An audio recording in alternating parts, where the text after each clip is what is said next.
Саламатсыздарбы? Сиздер Агроайым Агро жаштар долбоорунун алкагында чыгып жаткан Агроайым подкастын көрө баштадыңыздар. Аны мен Бахар Хакимова алып барам.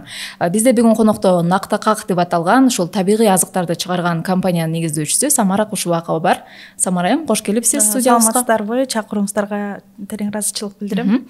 Сиз биз билген боюнча ушул Шистарт долбоорунун сунушу менен экономика министрлигинен ушул жыл ишкер айым деген наамды алгансыз. Куттуктайбыз сизди эң алгач. Анан ишиңизди баштагандан мурун каттоодон өтүп, ошол ишти биринчи каттоодон өткөрүп алып, анан баштагансыз да, мен билгеним боюнча. Ошол жөнүндө сурагым келип атат. Каттоодон өтүү эмне үчүн маанилүү? Анткени азыр көмүскөдө иш алып баргандар көп, көмүскө экономиканын көлөмү чоң болуп, аз эмес экени баарыбызга маалым да. Ошол каттоодон өтүү, андан кийин аны иш баштоо канчалык маанилүү? Ошондон баштасаңыз. Чынында эле алгач биринчи иш баштаардан мурун биз үй бүлөм үчүн кактарды жасап берчимин, бирок элге тартуулоо үчүн биз сертификациядан өтүшүбүз керек болчу. Тастыктап, бул ден соолукка пайдалуу кактар экендигин тастыктоо үчүн, ал үчүн расмий түрдө документ официалдуу алышым керек эле. Сертификатка алгач каттоодон өтүп келгиле. Анткени бул өтө маанилүү деп силердин документтериңердин баары көрсөтүлөт дегендиктен кайра налоговый органга барып каттоого туруп, бирок ал жерге барганда биринчи сурашты: сиз бул ишти көпкө чейин эле алып кетейин деген оюңуз барбы? Элге сатып көрдүңүзбү? Жок дегенде 2 ай бул бизнес менен алектенип көрүшүңүз керек.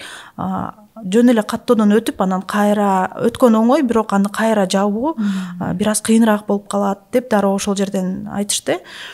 Албетте, башка эл үчүн сатууга документ керек, сертификат алуу үчүн ушу каттоодон сөзсүз өтүш керек. Бул биринчи себеби.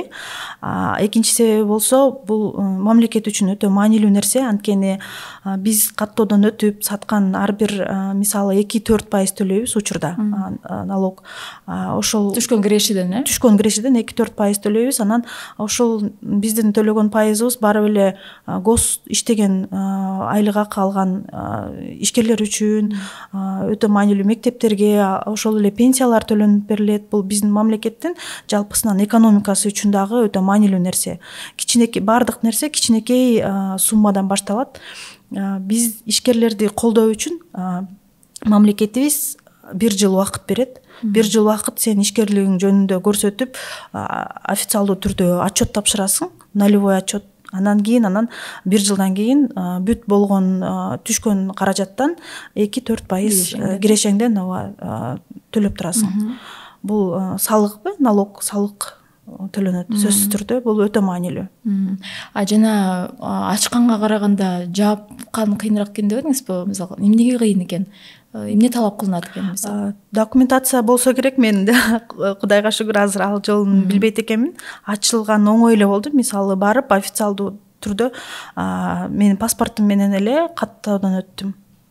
Анан соцфонддон, налогдон атайын номер беришип, дароо эле эртеси күнү эле документ алгам. Анда ошо сизди угуп жаткан, азыр иш баштайт элем дегендер ушул биринчи каттоодон өткөрүү, расмий түрдө иш алып баруу канчалык маанилүү экенине маани беришет деп үмүт кылалы. Анан компанияңыздын аталышы Нактакак деп сонун аталыш экен. Чынында эле табигый накта азыктарбы?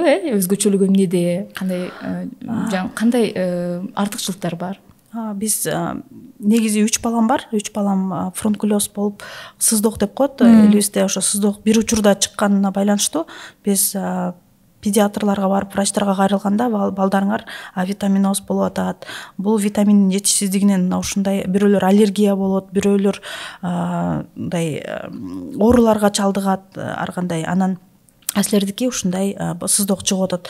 Үй бүлөңөрдө дароо бир учурда деген рационуңарды, тамак аш жеген рационуңарды алмаштыргыла. Кириешки, чупа-чупс, жандай чипсыларды жебегиле. Ал ошол химикаттар барып баланын ден соолугуна зыян келтирип атат дегенде мен изденип отуруп кактарды жасап баштагам балдарыма. Анан өзгөчөлүгү эч кандай кошулмасыз, химикатсыз, кумшекер да кошулбайт кактарыбызга. Бардыгы табигый түрүндө. Анан болгону биз алманы мисалы алабыз дагы, аны майдалап пюре кылып туруп эле аны кургатып коебуз. Бул кичинекей бөбөктөргө дагы 6 айдан жогору жегенге аябай ыңгайлуу, форматы дагы ыңгайлуу, көлөмү алып жүргөнгө, мектепке барганда перекус деп коет эмеспи, ошол учурда аябай ыңгайлуу, пайдалуу, таттуу. Анан азыр биз учурда 25 түрүн чыгарабыз. Кандай мөмө жемиш болсо ошондон биз как жасайбыз. Атайын гемоглобинди көтөрүш үчүн кызылчанын кактары бар. Баланын ички органдарына пайдалуу болуш үчүн, адамдарга пайдалуу болуш үчүн ашкабактын, сабиздин кагы бар. Бул аябай даамы дагы жагымдуу келет, анткени курамынын баарында алма кошулган. Бул ушунчалык биздин чөйрөгө керектүү нерсе экен. Биз өз учурунда ушул рынокко чыктык деген ойдо болдум, анткени пандемия убагы болчу, анан эл ден соолугу баардыгыныкы начар болуп отурганда мен ойлогом, бул кактарды элге тартуулап кантип үйдө отуруп анан кийин сатмак элем депчи.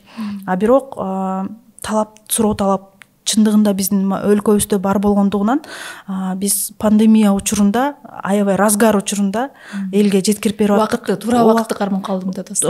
Мен ушунчалык өз ордунда келиптирмин, өз учурунда баштап калыптырмын. Мен үчүн дагы таң калыштуу болду. Элдер интернет аркылуу саткам алгачкы ирет. Элдер интернеттен эле заказ берип, жеткирип бердик. Анан бул нерсени жайылтыш үчүн официалдуу албетте сертификат керек. Мисалы магазиндерге чыгарыш үчүн жөн эле көмүскөдө иштей бергенде магазинге сата албайсың. Көмүскө эле баягы кичинекей дүкөнчөлөргө эле сатпасаң, чоң масштабка чыгара албайсың. Официалдуу түрдө мамлекет кайсыл бир жерден дагы, мисалы чет элге кетирип атканда Кыргызстандын атынан барасың да, Кыргыз Республикасынан келди деген, Кыргызстандын Made in Кыргызстан деген бренд менен өзгөчө бир орду бар. Ошондуктан сөзсүз түрдө ачык айкын иштеш керек. Бүгүндө сиздер чыгып атасыздарбы ошондой чоң көлөмдө, мисалы сыртка болсун же өлкөнүн ичинде болсун? Биз бүгүнкү күндө азыраак көлөмдө, бирок Казакстанга, Россияга, анан Японияга экспорттойбуз. Анан чоң көлөмгө чыкканга азыр биз аракет кылып атабыз. Кудай буйруса, бул чөйрөдө келечек аябай чоң экен. Кардарлар дагы өтө көп болгондуктан биз сөзсүз түрдө чоңоюшубуз керек. Самара айым, сиз каржы иштериңизди өзүңүз жүргүзөт экенсиз. Кандай жолдорду колдоносуз? Бир мындай атайын тиркеме барбы же сизге бирөө жардам береби? Каржы иштерин ооба өзүм жүргүзөм. Алгач Excel программасы аркылуу жүргүзүп жүрчүм, бирок азыр бизде Сано деген сонун кыргыз балдары иштеп чыккан программа бар. Аябагандай ыңгайлуу. Кимге канча төлөп атасың, анан ошол эле учурда канча киреше түшүп атат. Жок дегенде кол алдыңда дайыма телефонуңда. Ошол аркылуу бул программабы же тиркеме көчүрүп алыш керек? Тиркеме көчүрүп эле, Play Market'тен көчүрүп алып эле, анан ар бир адамга керектүү тиркеме. Бир гана ишкерлерге эмес, баардыгына. Эмне алып атасың жазып турасың, ким карыз барын жазып турасың. Анан онлайн аркылуу, WhatsApp аркылуу уведомление деп коет эмеспи, билдирме да жөнөтсөң болот, сен мага карызыңды качан бересиң дегенчи. Даже ошого чейин жетип калган. Анан бул Сано программасы дагы көпчүлүк билсе аябай жакшы болмок, баарыбызга пайдалуу. Каяктан билсе болот ушундай маалыматтарды, мисалы өзүңө бир ыңгайлуу шарттарды түзүп алыш, бирөөлөрдөн бир жардам алыш боюнча мисалы маалыматтарды каяктан алабыз? Интернет аркылуу алгач, мисалы Шистарска интернет аркылуу келгем. Соц тармакты жүргүзүү боюнча окуулар мына башталды, айымдарды чакырабыз деген бир жарнаманы окуп калып, анан өзүнүн ссылкасы аркылуу кирип толтуруп эле жөнөткөм. Чакырган жерден калба деген сөз бар эмеспи, ошол нерсе аябай жакшы жардам берет.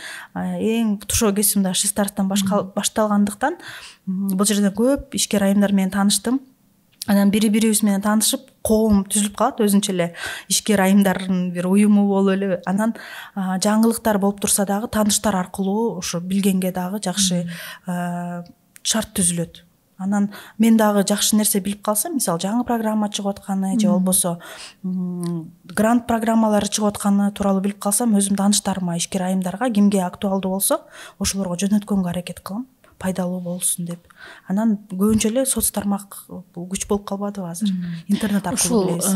Агро тармагында өзгөчө ушу долбоорлор көп да биз билгенден. Грант келет бул тармактагы иштерге жасагангачы.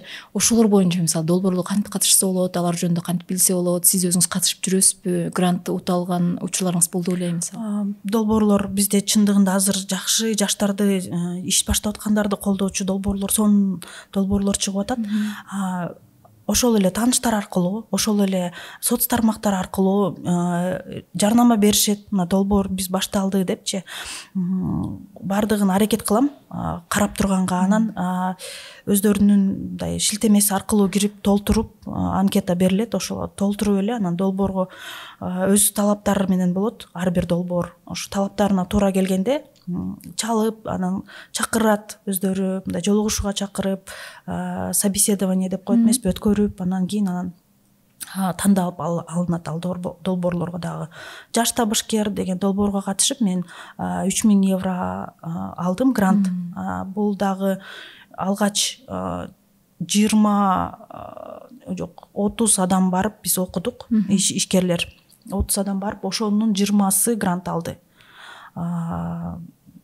Азыр мен дагы адашып калышым мүмкүн, бирок ошо 20 адам алдык. 3000 евро биримдигинин колдоосу аркылуу биз өзүбүздүн мына мен жасап аткан продукцияны эле элге кеңири жайылтыш үчүн албетте иш орундарды түзүп, ишкер айымдарды дагы чакырып, ушундай долбоорлоргочу бир мындай кандай деп коет, пайдалуу нерсе болгондуктан бизди колдоп беришти.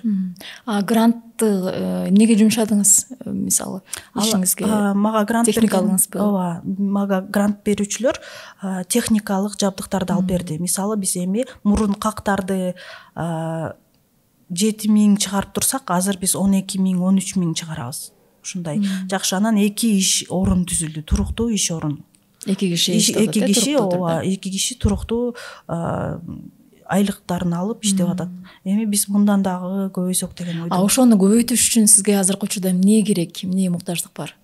Кандай колдоо керек мисалы? Биринчи эле албетте бул эме уверенность деп коет эмеспи? Ошол нерсе, ал өзүңдүн ички психологиялык жактан дагы иштеп болот экен. Көп жерлерден эле негедир болбой калсачы деп эле ичиңде бир нерсе токтотуп тургандай болот, барьер. Ошол өзүң иштешиң керек. Андан кийин эле ошол эле колдоо каражат, жанагындай машина, аппарат, помещение, кеңсе. Ушул нерсе талап кылынат. Биз азыр активдүү издөөдөбүз. Биздин ишканабыз Сокулукта жайгашкан.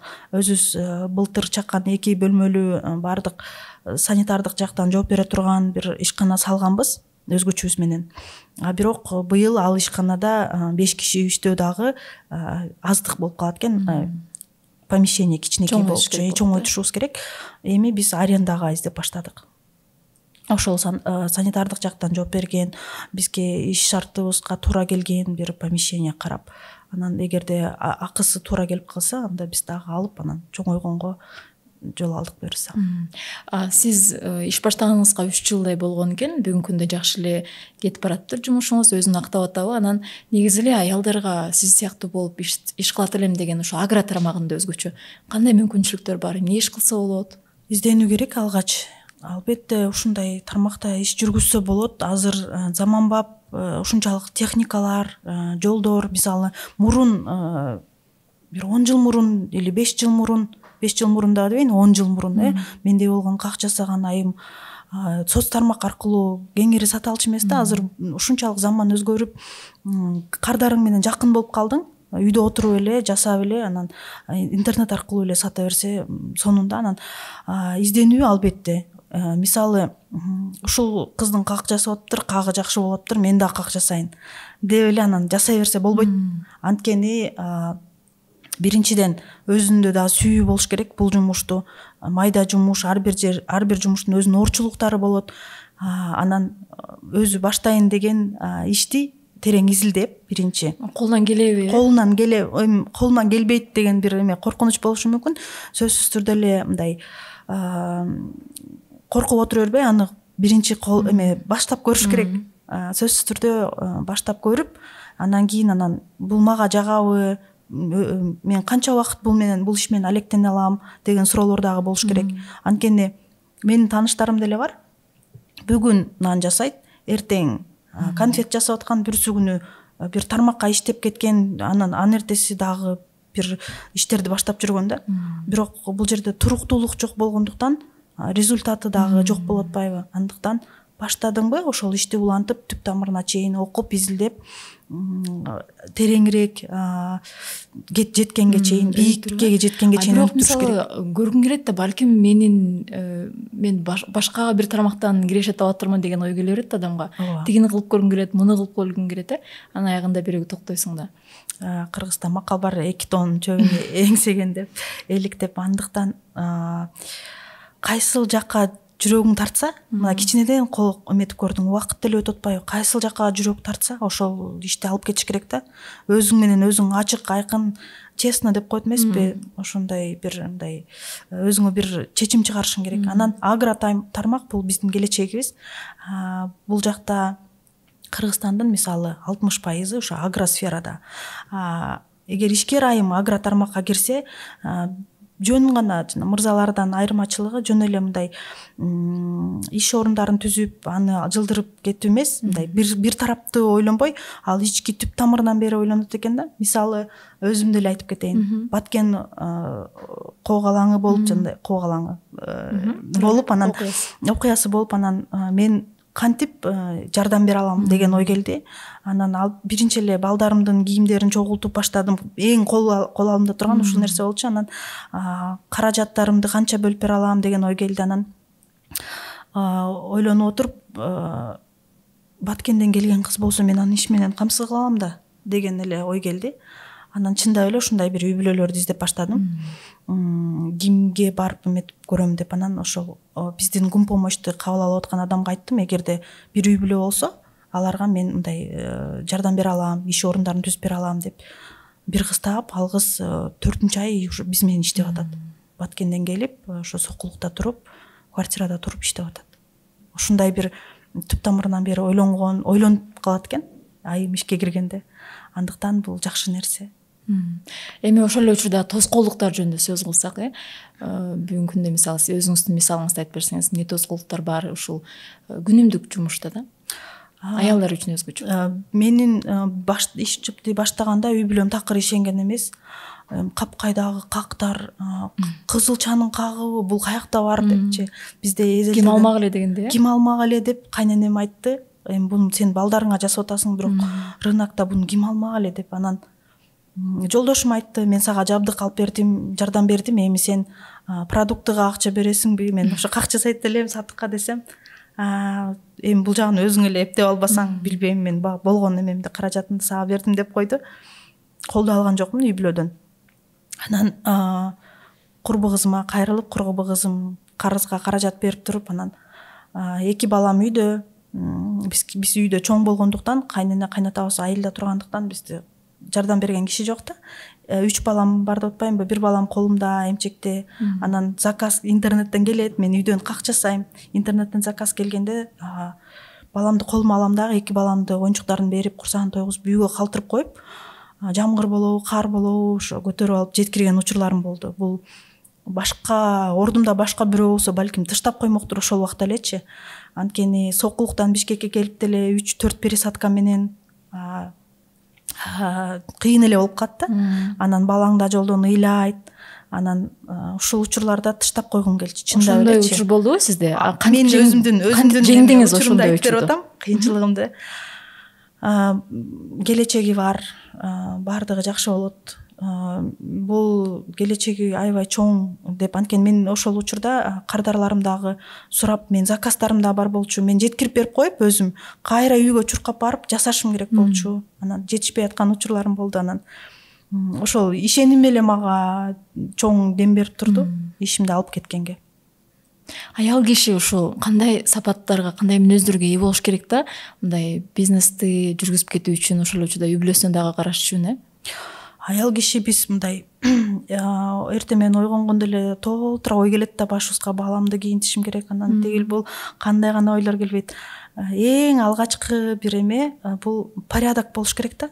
кечиндеси мен азыр мисалы кечинде же болбосо бир күн мурун пландаштырганга аракет кылам. Бүт убакыт сааты менен пландаштырганга, ал плансыз жетишпейсиң да. Ошол эле учурда да үйдү уборка кылганга дагы өзүнчө бир убакыт бөлүпчү баардык жакка жетишем десең пландаштырып порядок болуш керек. Даже өзүмдүн балдарымдын күн тартибин дагы пландаштырганга аракет кылам. Анткени баардык жакка антпесең бардак болуп, баардыгы аралашып кетет, жумушуң дагы бир жаат, үйүң дагы бир жаат болуп кыйын эле болуп калат. Анан мындай туруктуулук керек. Албетте айтып өттүм эле, бирок баштадыңбы ошону улантып кет. Болду, ошонун түп тамырына жетип, мен азыр эмне кылам? Ушу ишимди улантыш үчүн мен ар кандай окууларды окуйм, онлайн болобу, убактым болсо барып окуйм, таанышам, көп таанышам. Адамдар менен дайыма продукциямды жаныма ала жүрүп айтып жүрөм. Даже маршруткада болгондо дагы ооз тийгизип айтып жүрөм да. Анан күлүп калышат, ой сен эме натуральный эме эмне деп коет, продавец турбайсыңбы деп. Анан бул нерсени мен жайылтканга аракет кылып атам деп эле визиткамды берип кеткенге аракет кылам да. Дайым баягы компаниянын баштаган негиздөөчүсү болгондон кийин анын жүзү дагы болуп калат экенсиң. Андыктан ошо туруктуу, пландуу, анан баары баягы аялга жөндөмдүү бир сапатыбыз бар. Бир эме колубуз менен бешик терметип, бир колубуз менен ааламды кармап, баары бир мындай күчтүүлүк бул жерде сөзсүз түрдө талап кылынат. Кыйын болот кээде, баарын таштап туруп, бүт баарын таштап жөн эле үйдө айым эле болгоң келет. Бирок замандын талабы, өзүң дагы кошо өнүгүшүң керек. Бир аз убакыт эс алып турганга болот, бирок коом менен кошо өнүгүп кетишиң керек. Сизде болгон ушул агро тармагында мүмкүнчүлүктөрдү пайдаланып калгысы келген, ушул иш кылсам деген өзгөчө ушул агро тармагында азыркы учурда аялдар же жаштар көбөйүп калдыбы сиздин байкооңуз боюнча? Менин байкоом боюнча аябай көбөйдү. Бизде мурункуга караганда мына ошол эле мага кайрылуулар, биздин соц тармактар аркылуу кайрылуулар, мен кандай кылып баштасам болот, эмне кылсам болот деп изденген айымдар көбөйдү. Сөзсүз түрдө ушу иш чаралар болсо, иш чараларга катышып, таанышып, соц тармактар аркылуу рекламалар келсе аларды окуп, заявка берип, дайыма мындай кыймылда болгула деп айтмакчымын. Анан өзүңөрдү табуу үчүн чынында башында бир нече тармактан иш кылып көрүп, анан кийин токтолсо болот бирөөсүнөчү, бирок көпкө чейин антип чаржайыт болбогула демекчимин. Агро тармагында мисалы өзүңөрдүн огородуңар болсо, аны мисалы жашылча жемиштерди өстүрүп, жашылчаларды чөп-чар, жусай, укроп деген сыяктуу ошолду өстүрүп деле убагында пайда тапса болот да. Азыр мен көп айтам, иштейм деген адамга айла эле жок. Азыр ушунчалык заман эметип кетти. Кандай гана онлайн окуулар бар, кандай гана сонун нерселер чыгып атат. Колдонуп эле максималдуу түрдө алса болот өзүңө керектүү алтын тогологун деп коет эмеспи, золотая середина. Негизи ошо ишкер үчүн дагы ошол нетворкингке, пикирлеш адамдарды табуу, бир аянтчаларга баруу, бир иш чараларга катышуу абдан маанилүү окшойт. Өтө маанилүү. Айтып атпаймынбы, ошол эле мисалы кечээ жакында эле бизге чоң заказ келди. Бул заказ мен иш чарага барып, ошол жерден визиткамды берип, ооз тийгизип көрүп, анан директор менен таанышып калып, анан кийин алдык да. Бул нерсе өтө маанилүү. Нетворкинг. Тааныш байланышта жүрүү дайыма жакшы үзүрүн берет.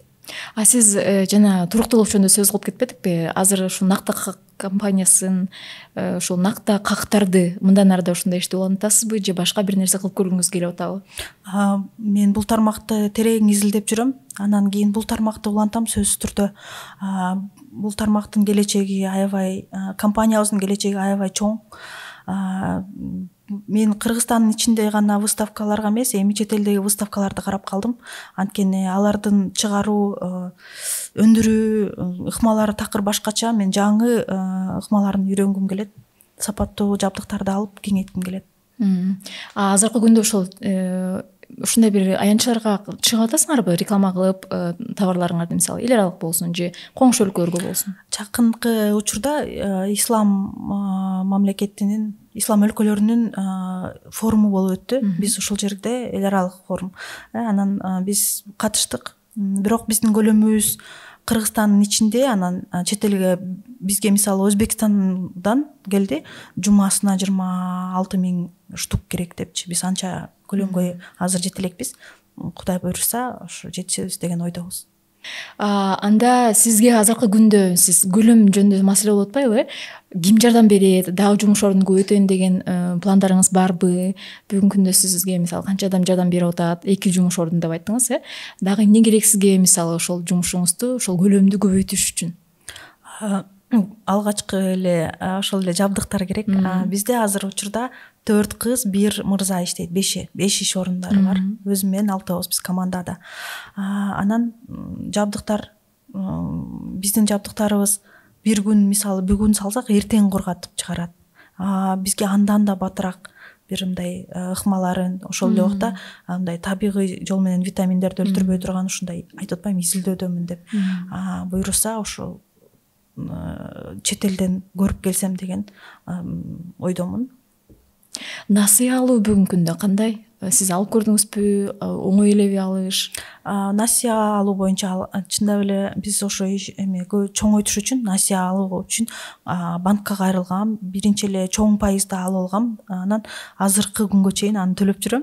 Андан кийин мамлекет сонун бир чыгарды, программа чыгарды, ишкер айымдарды колдоп, пайызсыз насыя.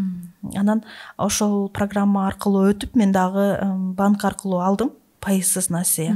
Бул бизге жайында сырьёолорубузду топтогонго аябай жардам берди. Биз жайкысын бардык фермерлерден сатып алабыз дагы, жыл бою кыш менен ошол сырьёобуздан, мисалы малина, клубникалардын баарын тоңдурулган мөмө жемиштерден жасайбыз. Алманы эле кошобуз, дайыма свежий чыгат күнүгө. Кантип алса болот экен ал? Эмне болгон программа? Албетте өзүнүн талаптары бар. Мисалы мен барган банкта 2 жылдан ашык ишкердүүлүк жүргүзүш керек. Андан сырткары жыл эсептик сатуусу мынча суммада болуш керек. Официалдуу түрдө бардык документтер болуш керек деген талаптар болду. Ошол аркылуу өттүм. 2 жылдын ичинде адам мисалы бардык бир кыйынчылыктарга туш келеткен дагы бул ишти улантпай деле кетиши мүмкүн экен да, баштаган ишин. Анан бардык жерде көп кайсыл жерге кайрылбайын, ишкердүүлүк алып жүргөнүңүзгө канча болду деп сурашат. Анткени ошол эле евро кайсыл эле бир унутуп калдым банктын атын, ошолордо эле алгач ошо убактысын карашат экен. Тажрыйбасы дагы, анан официалдуу түрдө мамлекеттен каттоосу сөзсүз түрдө ушул жактын репутация. Карыз эмеспи, ошо налогтордун кандай төлөйт, баарын карашат. Андан кийин берилет. Ушул дагы ачык иштөөгө кирип атпайбы? Ушундай бир айтып кетсеңиз, ушул маанилүүлүгүнчү, ачык иш алып баруу, салыктарды мисалы тийиштүү салыктарды өз убагында төлөө, мындай мамлекет менен баягы пикирлеш болуп иш алып баруу, өнөктөш болуп иш алып баруу боюнча. Өтө маанилүү нерсе. Эгерде адам чоңоём, өсөм, өнүгөм десе, ачык айкын мамлекет менен чогуу иш алып баруусу керек. Бизде дагы сонун мындай мүмкүнчүлүктөр чыгып атат. Азыр мисалы атайын уюмдар официалдуу иштейсиңби? Ооба, иштесең анда документтердин баардыгын толтуруп бересиң, аларга тиешелүү продукцияны алар чет элге алып барып көрсөтүп, дегустациядан өткөрүп келишет. Бул дагы болсо ошол эле чоңойгонго жол да. Караңгыда көмүскөдө жүрүп чоңойбойсуң, өсө албайсың. Күндөрдүн бир күнүндө баары бир мамлекет кызматкерлери келип текшерет. Ошол күнгө чейин жеткирбей эле, ачык айкын эле өзүң иштегениң жакшы. Жүрөгүңө дагы анан тынч уктайсың, анан анын үстүндө колдоо дагы аласың. Ошол эле мен мисалы гранттык колдоо алдым, пайызсыз насыя алдым. Андан сырткары мындай иш-чаралар болуп атканда, чоң иш-чаралар, мамлекеттик деңгээлде иш-чаралар болуп атканда, биздин продукцияны белек катары беришип, мына бул Кыргызстандын ишмери, ушул бизде чыгарылат деген бир чоң бир статуска ээ болосуң. Анан чет элге дагы кетирип атканда дагы бүт официалдуу документтердин баарын менен кетиресиң. Түп-түз эле бул өсүп өнүгүү да. Андан тышкары ассоциацияларга мүчө болуу дагы ишкерге башка мамлекеттерде ушундай бир практика бар да, сөзсүз чоң ассоциацияларга мүчө болушат. Сиздер мисалы ошондой ойлоруңуздар барбы азыркы күндө кошулуу ушуларга? Буйруса, бизде мына жаңы мөмө ассоциациясы пайда болду. Анан мөмө ассоциациясын биз угар менен эле дароо келдим эле, анткени бул нерсе бүт агро тармагындагы мөмө ишкерлерин башын бириктирип анан жаңы жолдорду ачат. Бул дагы маанилүү. Жаңы жолдор ачылат, биз билбеген каналдар ачылат. Чоң рахмат, убакыт бөлүп келип бергениңизге, абдан кызыктуу маек куруп бердиңиз. Урматтуу көрөрмандар, сиздер Агроайым Аграр жаштар долбоорунун алкагында Агроайым подкастын көрдүңүздөр. Аны мен Бахар Хакимова алып бардым. Аман туруңуздар.